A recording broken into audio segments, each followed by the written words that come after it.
Bon, fait que là, on est rendu au process synchrone. Fait que là, on a vu les bascules, on a vu les registres, on a vu les sortes de bascules. Mais évidemment, quand on va utiliser euh, un langage quelconque, c'est parce qu'on va faire en sorte qu'on va utiliser toujours le même type de bascule, puis ce sont, comme je vous ai dit, ce sont habituellement des bascules D. Que ce soit un FPGA ou un circuit spécifique, ça va toujours être des bascules D euh, parce que c'est ce qu'il y a de plus simple à fabriquer. Donc, on va parler de topologie. Hein, selon l'Office québécois de la langue française, on nomme topologie ce qui a rapport à l'aspect ou la forme ou un dessin d'un schéma, d'une carte imprimée, d'un montage électrique, la topologie d'un circuit et la forme reconnaissable visuellement de celui-ci. Hein, tu sais, quand je dis, là, vous reconnaissez papa, vous reconnaissez maman, ben, la topologie d'un circuit séquentiel synchrone, ben, c'est toujours la même chose, c'est ça. C'est ce que vous voyez à l'écran présentement. Donc, on va y revenir là, mais donc, je parle souvent de topologie.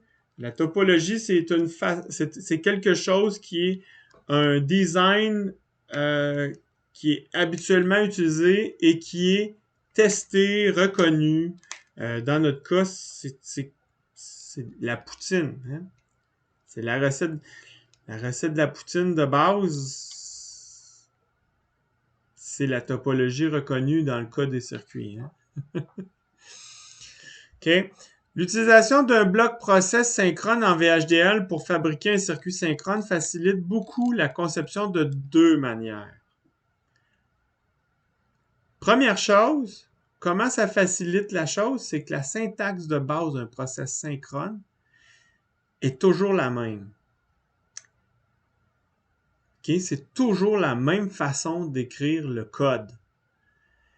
Puis la topologie du circuit qui est inférée par cette syntaxe-là est toujours aussi la même. Fait que si vous comprenez que le code que vous écrivez, ça donne toujours la même structure, la même topologie, il n'y a rien d'autre à comprendre. C'est comme ça que tu le codes, ça donne ça. Tu le codes de même, ça donne ça. C'est tout. Fait que tu n'essaies pas de le coder autrement, tu le codes comme ça. Puis tu sais que ça va donner ce que je vous montre. OK? Il n'y a pas d'autre façon de faire. Ça ne sert à rien d'essayer d'autres façons. Il y en a d'autres. Mais il y en a d'autres qui marchent à moitié ou qui marchent pas bien ou qui... Puis il y en a qui marchent pas aussi. Celle que je vous montre, ça donne toujours la même chose et ça marche tout le temps. OK? Fait que faites attention, des fois sur Internet, on trouve des affaires, des fois c'est codé, tu fais ouais, ok, ça marche, mais faut que tu fasses attention. C'est ça. Donc, un process synchrone, copier-coller de ça. Schlang. Process clocky begin if clock égale à 1 and clock even, then ferme le endif, puis ferme le process. Ça, c'est les frites dans le fond du plat. Tout ce qui vous manque, c'est le fromage et la sauce. OK? Fromage et la sauce, ça, c'est le code que vous allez mettre ici. Mais ce que vous avez ici, là, je pourrais faire un copier-coller tout le temps, là, puis mettre ça dans n'importe quel process synchrone, c'est le même, ça se code. Je le code toujours comme ça, exactement. Comme ça. Ah, je peux pas y aller. Ce qui est sélectionné en bleu. OK? Ça, là, c'est... Apprenez ça par cœur ou au moins sachez le reconnaître sur l'aide-mémoire. OK? Vous avez accès à l'aide-mémoire. Et ce que ça donne, c'est ça. Ce que ça veut dire, OK? Ça veut dire que ce qu'il y a en arrière, en dessous ici, en rose, là, dans le commentaire, là, mais ce que vous allez mettre dans le code qui est ici, c'est ce qui va se trouver à être là. Puis, ça, c'est ce qui va vous permettre de synchroniser. C'est les bascules qui sont là. C'est ce qui vous permet de synchroniser ce qui sort. Fait que voyez-vous, j'ai un seul fil en sortie. Je devrais avoir une seule assignation, un seul signal à assigner qui est ici. Tout le temps. OK? Je ne devrais pas avoir autre chose. Parce que mon dessin montre un seul registre. Puis il y a une rétroaction, ça veut dire que ce signal-là, je peux le lire. Je m'attends donc que, étant donné que c'est un signal, s'il est pointillé, ça veut dire qu'il n'est pas obligatoire qu'il soit lisible. Mais s'il est lisible, je m'attends à ce que ça soit un signal interne. Parce que voyez-vous que je rentre à l'interne de mon circuit. Je retourne en arrière. Donc, c'est pas un signal qui va sortir de mon entité. Okay? L'entité, c'est la boîte autour du circuit que je suis en train de faire. Okay? Ben, vous voyez que je sors pas de ma boîte. Si je reviens en arrière, ça veut dire que je suis à l'interne. Donc, je devrais avoir un signal interne. Je devrais créer un signal interne à quelque part. Mais là, c'est pas le point, là. Je suis en train de vous montrer le point qui vous permet d'inférer des bascules. Fait que je mets en service des bascules si je rajoute ça. Donc, if clock underscore i égale 1 and clock even then. En faisant ça, vous mettez des bascules à la sortie de l'assignation. Donc, l'assignation qui va être en dessous de ça, là, ça va être ça ici. Puis en mettant le clock even, machin truc au-dessus, ben, ça vient synchroniser tout ça avec une horloge. OK? C'est tout.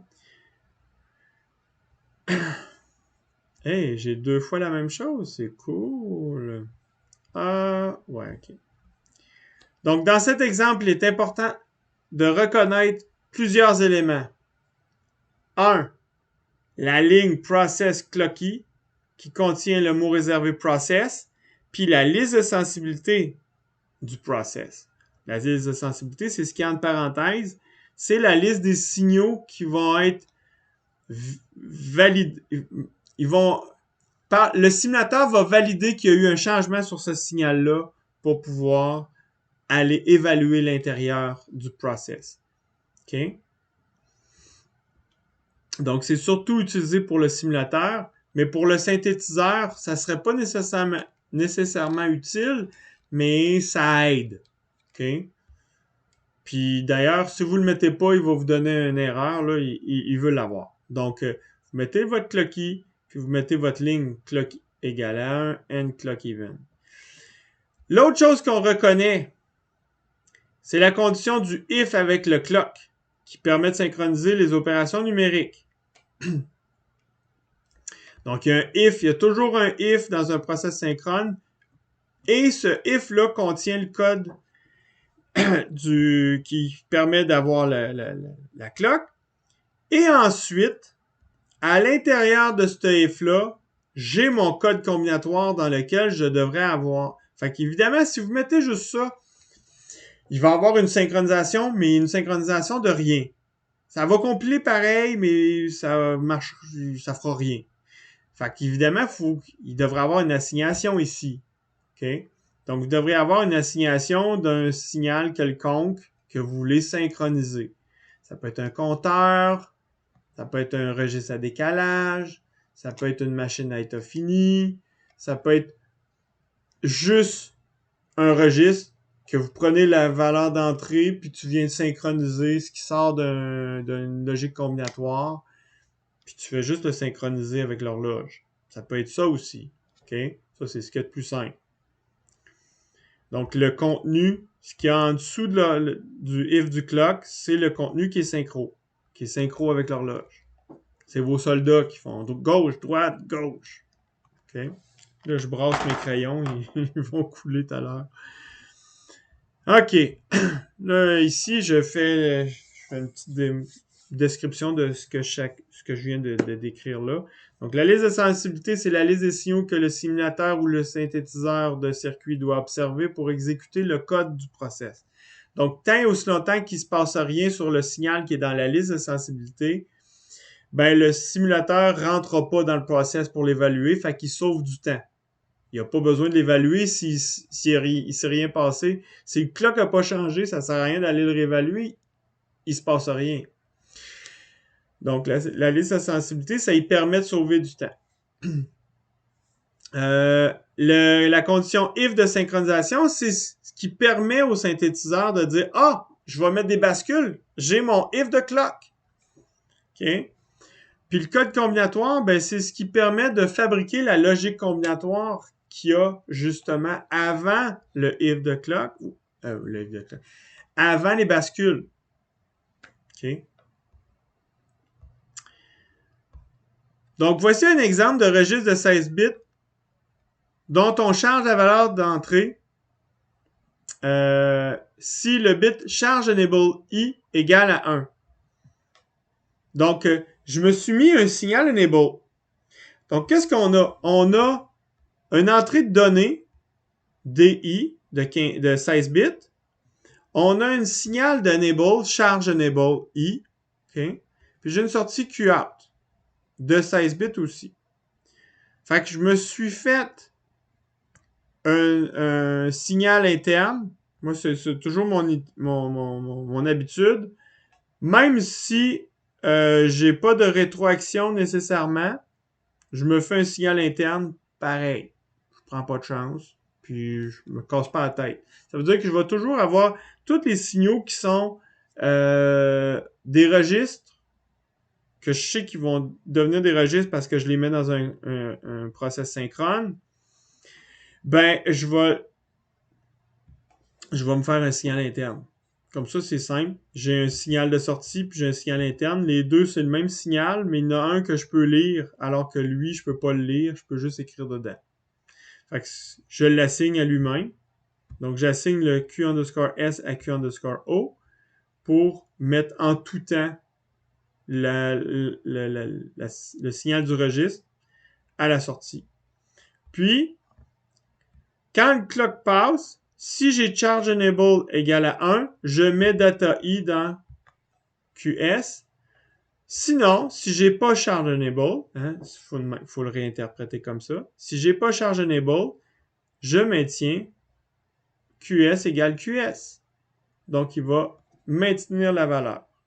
Fait que mon horloge peut rouler full pin, mais charge enable, il va faire active, désactive pendant un seul coup d'horloge. Ça va faire en sorte que je vais faire charge la valeur.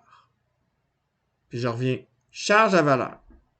Charge la valeur qui est en entrée, mets-la dans le registre, puis ensuite tu remets ton charge enable à 0, fait que tu maintiens la valeur. Fait que tu peux le voir comme si c'était on avance d'un pas. Le enable, c'est comme si tu faisais ça. Si tu le laisses actif tout le temps, ton horloge va passer tout le temps. Fait que là, c'est avance un pas, avance un pas, avance un pas, avance un pas, avance un pas, avance un pas, avance un pas. À chaque fois qu'il est à 1, puis que le coup d'horloge passe, tu lui dis avance un pas, avance un pas. Donc, charge la valeur, charge la valeur, charge la valeur. Fait que la valeur, elle pourrait changer à chaque coup d'horloge, puis il va la prendre toc, toc, toc. Mais si tu fais charge la valeur, puis tu rebaisses, il va juste prendre un coup d'horloge, il va prendre la valeur en photo, puis il va la maintenir tant aussi longtemps que le enable va être redescendu à 0. OK? Fait que c'est ça qui va se passer ici. OK? Ça, c'est un exemple. Un autre exemple, ici, avec un reset asynchrone, ben, comme il est asynchrone, ben, il est au même pied d'égalité que l'horloge. Donc, je le mets avant, en fait, parce qu'il est asynchrone. Puis, voyez-vous, je mets aussi le signal asynchrone reset dans la liste de sensibilité, parce que si lui change, je peux aussi avoir une valeur qui change sur mon signal mon signal que je veux traiter ici. Fait que dans ce cas ici, je l'ai appelé SIG-S là, pour dire que c'est un signal quelconque. Si j'ai mon reset asynchrone égal à 1, je mets toutes les valeurs à 0. Ça, là, c'est un code que vous pouvez retenir. Là. Parenthèse, others, flèche dans l'autre sens, guillemets 0. Pas guillemets, c'est apostrophe 0, apostrophe, ferme la parenthèse. Ça veut dire mets tous les bits de sig S à 0. Si tu veux toutes les mettre à 1, tu fais others flèche à 1. Ça va faire en sorte que tu vas toutes les mettre à 1. Pourquoi la flèche est dans l'autre sens, est dans ce sens-là? Pourquoi une table, ça s'appelle une table, puis un chat, ça s'appelle un chat? Ça s'appelle comme ça, puis c'est une même. Ben, c'est la même affaire avec le langage. C'est un opérateur, puis c'est un opérateur qui dit others, flèche dans l'autre sens, 0. Ça veut dire mets toutes les bits à 0. En fait, il y a une raison à ça, mais je suis pas assez certain pour vous la donner, puis de toute façon, c'est un petit peu trop avancé inutilement. Fait que retenez ça, c'est du langage, puis il faut que tu le codes comme ça. Vous avez des exemples dans l'aide-mémoire. Utilisez-la tel quel. Moi, je me pose même pas la question. Tu veux tout mettre tes bits à 0, que tu aies 64 bits ou 2 bits. Ben, 2 bits, c'est pas pire, 0,0. Mais si tu as 64 bits ou 32 bits, peu importe la largeur, si la largeur est variable, tu mets other 0, tu es sûr que tous les bits, peu importe la largeur, ils vont tous être à 0. Donc, c'est un bout de code à retenir. C'est le fun. Donc, ça, c'est un exemple avec un reset asynchrone. Donc, le if du asynchrone est avant le clock. Et ensuite, si j'ai pas ce signal-là, si j'ai pas le signal reset asynchrone égal à 1, ben, je vais checker le clock. Puis là, ben, tout le reste du code devrait se retrouver en dessous du clock. OK? Et ça, ce que ça donne, si je m'en vais au tableau avec ça, ce que ça donne, ça va me donner un ensemble de bascules. Je ne sais pas sig combien de bits, mais il va y avoir n bits. OK? Ça, c'est sig underscore s que je vais brancher sur sig underscore o. Puis, je peux prendre cette valeur de sig underscore s-là, la ramener ici. Il va avoir de la logique combinatoire. Présentement, j'ai rien de codé, mais je peux le lire. Pas nécessairement, je vais le mettre en pointillé. Si je n'ai besoin, je le lis. Si je n'ai pas besoin, je le lis pas. Mais je le ramène ici. Ça, c'est des bascules D. OK, ça, c'est des bascules. Il y a une horloge, parce que j'ai mis un if de clock. Puis, j'ai un reset asynchrone. Donc, ça, c'est un asynchrone RST sur ma bascule. Fait que si je mets ça à 1, je force sig S à 0.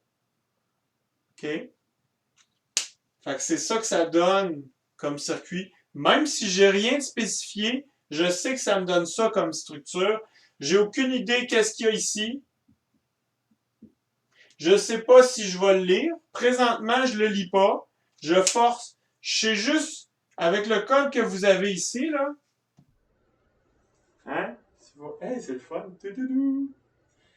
Donc, avec le code que vous voyez là, tout ce que vous savez, c'est que vous avez un reset asynchrone qui force la sortie à 0, puis vous avez un if de clock qui va synchroniser le restant. Et ça donne ça. Hein? J'ai un reset asynchrone. S'il est à 1, je le force à 0. Hein? Il n'est pas écrit là, que je vais mettre à 0. C'est un reset. Je sais qu'un reset, le concept d'un reset, c'est de forcer à 0. Il faut que vous le sachiez. Okay? Donc, si ça tombe à 1, je vais avoir un reset là. Puis quand le clock va passer puis que je n'ai pas le reset, ben je vais prendre ce qu'il y a là puis je vais le passer en sortie quand le clock va passer. Front montant. Okay? C'est tout ce que je peux dire pour l'instant. Si je mets du stock en dessous de mon if de clock ou else if de clock, parce que là c'est un else if, ben ça va venir modifier ce qu'il y a là. Puis ça va changer le fonctionnement du code. OK.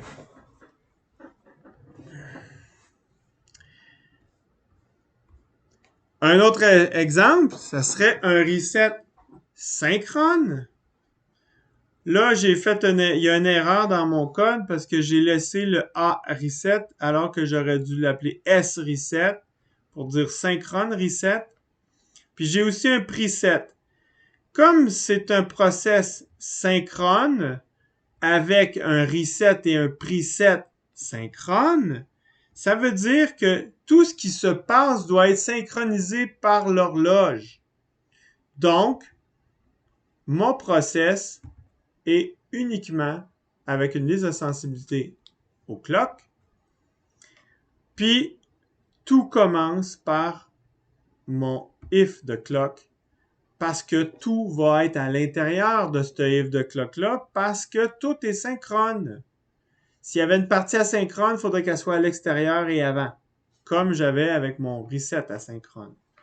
Mais comme tout est synchrone, si c'était un enable, un reset synchrone ou un preset synchrone, je les mets tout de suite. Je commence par ça après le clock. Donc, j'ai mon if de clock et ensuite, je commence par... Bon, ici, il y a une erreur, là, je vous le dis, là. Donc, c'est un S reset. Donc, synchronous reset I.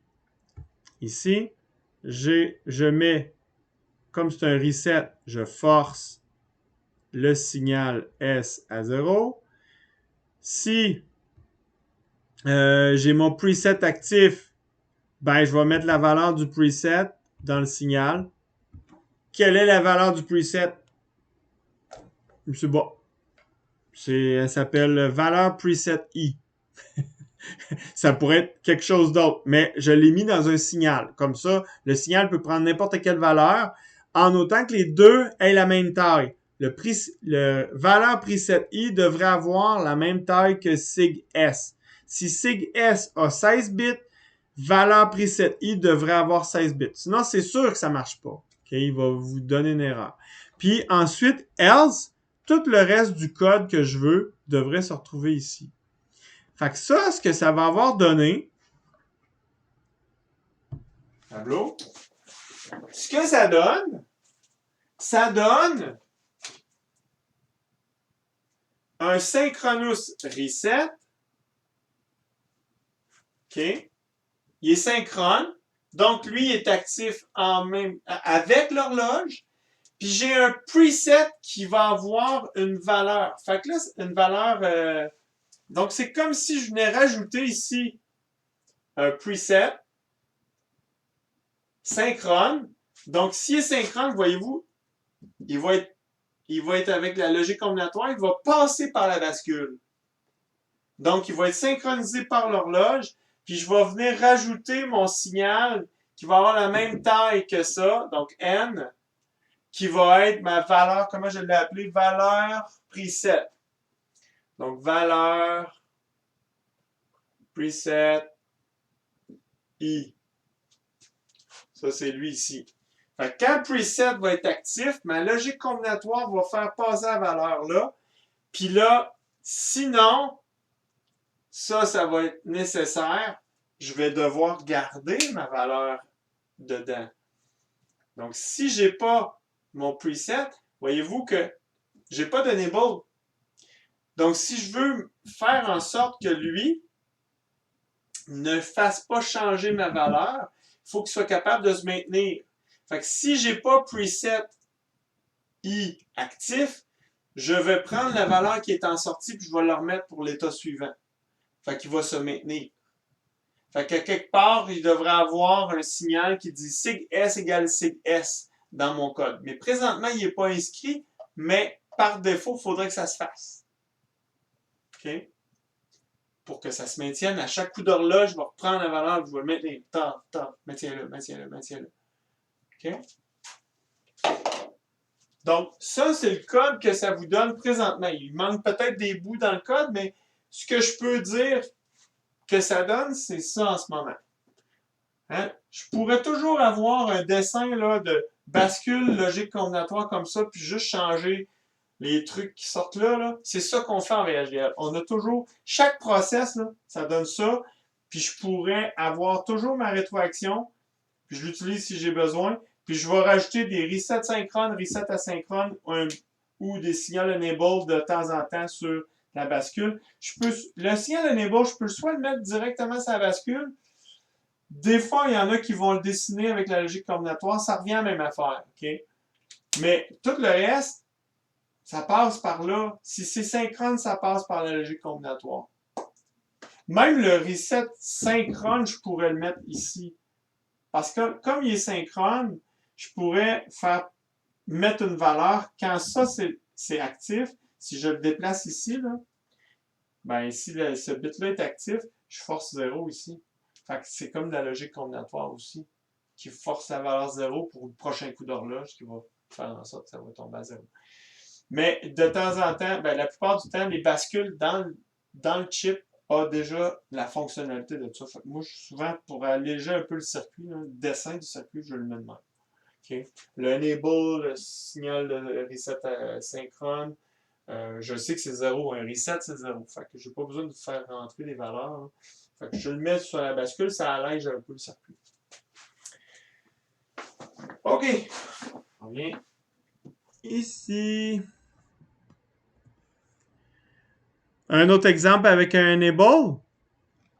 Donc, j'ai mon clock puis mon enable. If enable égale à 1, ben, qu'est-ce que je fais? Sinon, je maintiens sig s égale... il manque un underscore s. Sig s égale sig s. Donc, vous voyez, le else, si j'ai pas enable, ben, je bouge pas. Donc, évidemment, je pourrais faire en sorte que je pourrais coder autrement. Je dis souvent, quand vous codez en VHDL, vous êtes Dieu. Ben, effectivement, je pourrais faire n'importe quoi. Mais comme vous êtes Dieu, ben, vous devez être parfait. Donc, ça veut dire que vous vous codiez comme il faut. OK. Donc, signal enable, je vais utiliser ça souvent pour faire en sorte que mon signal va être non seulement synchro sur l'horloge, mais... Puis là, faites attention, remarquez que je mets toujours l'horloge de façon indépendante sur sa ligne tout seul. Hein, j'ai mon if clock égale à 1 and clock even sur sa ligne. Puis ensuite, je mets mon enable sur une autre ligne dans un autre if. Ça, c'est pour, 1, clarifier le code. 2, pour faire en sorte que ma synthèse soit toujours bonne. Ça facilite la synthèse du circuit et ça le clarifie pour le lecteur. C'est pour 2 raisons. Si vous mettez le enable, imaginez si je mettais le enable puis bien d'autres choses, là, une ligne de code, ça de langue, là, au lieu d'avoir un if de clock puis un enable en dessous, puis bien d'autres choses qui vont suivre. J'ai des process, des fois, là, qui sont sur à peu près une trentaine de lignes, et même plus. Donc, c'est important que ça soit lisible facilement. C'est super important. Donc, le ligne du clock indépendant, puis le enable sur autre chose. Parce que, effectivement, je pourrais dire if clock égale à 1, and clock even, and enable égale à 1, then. Mais c'est pas bon. Okay? C'est pas clair, puis ça facilite pas la synthèse. Précaution à prendre et bonnes pratiques pour les signaux reset. C'est important. Habituellement, si on peut le faire, on ne met pas de signaux reset dans un circuit, puisque ceux-ci doivent habituellement se propager à la grandeur du circuit, ce qui monopolise beaucoup de ressources, parce que tu dois faire router tout ton reset partout. Donc, habituellement, on utilise plutôt des valeurs initiales pour quand on allume, puis on s'assure de cette façon-là qu'on a nos valeurs de départ, au lieu d'avoir un bouton reset qui remet tout à zéro. Si on n'a pas le choix, oui, on va mettre un reset, mais si c'est pas nécessaire, surtout si c'est des compteurs qui reviennent tout seuls à leur valeur de départ, pas besoin de reset, il va finir par retomber sur ses pattes. Okay? Il va boucler tout seul. Donc, si c'est possible. Cependant, si on doit nécessairement ajouter un signal de reset, on doit prioriser un signal de reset synchrone car celui-ci facilite la synchronisation des bascules à la retombée du signal. Donc, ça veut dire que s'ils sont synchrones, tout va tomber en même temps que l'horloge, donc c'est beaucoup plus facile. Un signal de reset asynchrone doit habituellement être réservé à des cas particuliers. Donc, c'est seulement quand on sait ce qu'on fait qu'on utilise des signaux de reset asynchrones. C'est la fin du fascicule N05. Donc, si vous avez des questions, Mais je vais sûrement rajouter des exemples, mais pas là, mais je vais sûrement rajouter des exemples un peu plus concrets. Mais on va en faire aussi. Les prochains fascicules, on utilise ce qu'on vient de voir là en VHDL pour faire des compteurs. C'est toujours la même syntaxe, mais le comportement va être soit un compteur, soit un registre à décalage. Puis, ce qu'on voit pas, ben, c'est les machines à état fini, mais on pourrait faire aussi des machines à état fini avec ce que vous venez de voir là. À demain, ben, à plus tard. Bye.